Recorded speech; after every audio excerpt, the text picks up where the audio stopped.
Inimestel on üks ja seesama probleem, mis päevast päeva nende elu muudab kahjuks mitte positiivsuse, vaid negatiivsuse suunas. Ja mis see on?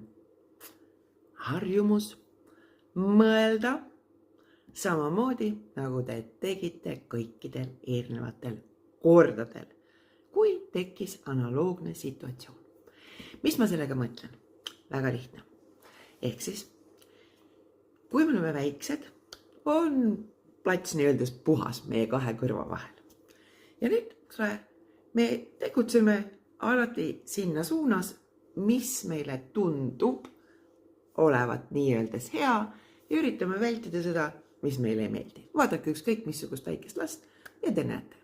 Kõik on motiveeritud, kõik on väga järjepidevad, keegi ei kahtle endas ja kõik need alla 2-aastased põrutavad sinna suunas, mis on nende arvates neile huvitav või pakub neile heaolu tunnet. Ja nüüd elame meil on ümber inimesed, vanemad, sõbrad, õed-vennad ja me vahetpidamata omandame nendelt mõtlemist, kuidas ka seeläbi käituda, mille puhul näiteks muretseda, mida nagu karta ja nii edasi.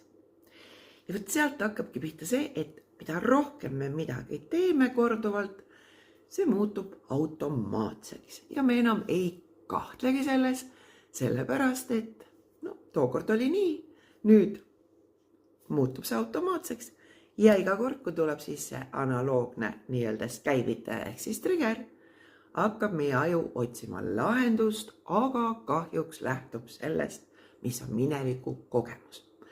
Ja sellepärast, et tõmmata sinna kriips ja muuta midagi, sest eelkõige te peate mõtlemist muutma ja siis hakkab ju ka käitumine tulema ja sealt läbi ka sündmused. Selleks meil on vaja lõigata läbi see, mis meie jaoks ei toimi. Ja sellepärast üks ja esimene kõige tähtsam trikk on see, et õppige märkama, mis teil peas toimub. Ja kui me selle juba ära õpime, vähemalt aeg-ajalt tähele paneme, et hakkasin jälle muretsema, hakkasin jälle kartma, siis tõmmake sealt kriips ja küsige enda käest, kas see, mida ma praegu teen, viib mind edasi või mitte. Kas see on juba väga suur samm, nii et jõudu!